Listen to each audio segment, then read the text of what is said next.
Bir Azərbaycanlı gedib Yaponiyada təlimdən adından keçməyə nəsə bir Yapon müəllimlə bir yerdə olub ki, ondan işləyirlər. Onun danışığı var, buyurun baxa bilərsiniz. Əvvəli belə başladı ki, niyə Yaponiya bizdən 100 il öndədir?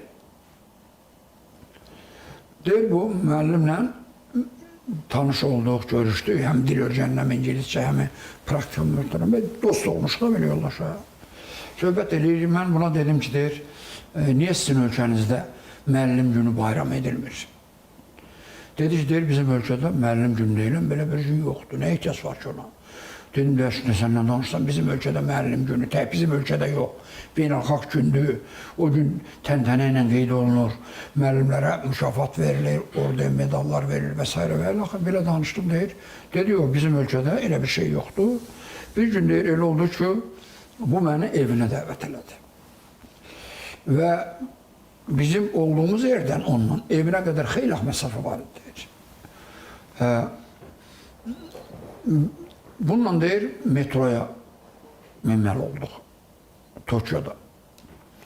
Girdi içəriyə, mən də deyir, o qədər yaşlı adam deyiləm, orta yaşlı adamdır. Metroda adam çox idi. Bir yaşlı qadın oturmuşdu. Bunu və məni görən kimi ayağa durdu. Yanındakı adam da durdu ki, buyurun əyləşsin. Mən deyir, müəttəl qoldum. Bu mənim anam yerində, mən nətər? Nə qədər elədim, əlçəymək ki, oturmalısın. Metrodan düşdük, avtobusa mindik, həmin şey təkrar olundu. Çünki bunların döşündə işarə var ki, bu müəllimdir. Dedim ki, deyir, bəs filan kəs evinə getdiyi adamı, mən sizin evə ilk dəfə gedirəm. İstəyirəm gedəm, sizə bir hədiyyə alam eviniz üçün. Dedi, gedək də. Getdik, deyir, mağazaya girdik. Mağazanın bütün işçiləri töküldü üstüne, müəllim, xoş gəlmişsiniz, nə istəyirsiniz?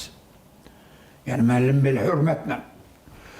Dedim ki, deyir, bu mənim müəllim yoldaşımdır, mən istəyirəm bunun evinə bir hədiyyə. Dedi ki, deyir, buradan yox, getdin o qonşu mağazada, müəllimlər üçün mağazadır. Ora ciddi endirim var, müəllimlərə xüsusi hörmət, gedin oradan alın. Getdim, deyir, oradan, məsələn, buradakından 2 dəfə aşağı qiymətə hədiyyəmi aldım, getdim və evə çatanda o Yapon müəllim dedi, indi başa düşdün ki, bizdə müəllim günü bir gün yox, bütün il boyu müəllim günüdür. Yəni, müəllimin ən nüfuzlu şəxs o ölkədən müəllimdir.